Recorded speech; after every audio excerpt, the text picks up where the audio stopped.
आजिठारु खोलिब Subhadra portal. Subhadra योजना को नहीं आसला बड़ खबर नुआ अपडेट क्यों मैंने आवेदन करेंगे बयस सीमा केते रही ए सब जानिया पूर्व वीडियो को लाइक करूँ और चैनल प्रथम थर थे सब्सक्राइब करनियंतु। चलते आज खबर उपर नजर पकाइबा।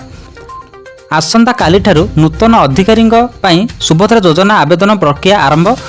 ओडिशा सरकार सुभद्रा योजना नूतन हितकारी नाम पंजीकरण आवेदन आसंता काली ठारु अनुष्ठान भाव में आरंभ होब।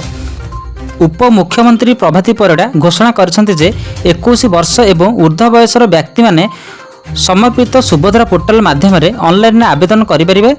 20 किंबा 21 वर्ष बयस होइथिबा लोक माने सेमानकर आरंभ प्रक्रिया आवेदन करें।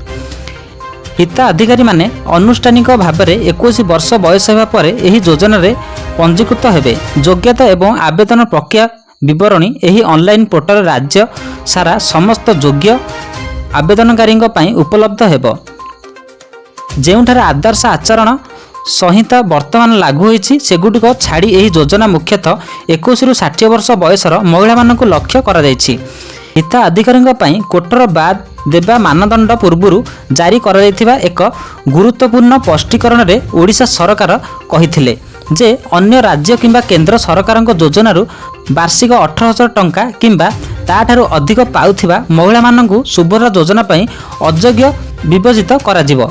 एही पदक्षेप लक्ष्य होछि लाभर दोहरीकरण को रोकिबा एवं सहायता सर्वाधिक आवश्यक लोकों पाखे पहुँचवा निश्चिंत करने। यह कार्यकारी करिथिबा पई महिला एवं शिशु विकास विभाग एक दृढ़ मंच प्रक्रिया आरंभ करिछि। एही गुरुत्वपूर्ण सूचना रे 2023-24 एवं 24-25 आर्थिक वर्ष पई गोटे आर्थिक वर्ष रे 18,000 टंका किंबा ताठो अधिक पाउथिबा 21 वर्ष किंबा ताठो अधिक बयसर झियो संख्या अंतर्भुक्त स्पष्ट भाव में विक्रय आधारित बंटन को बाद दिया जायछि।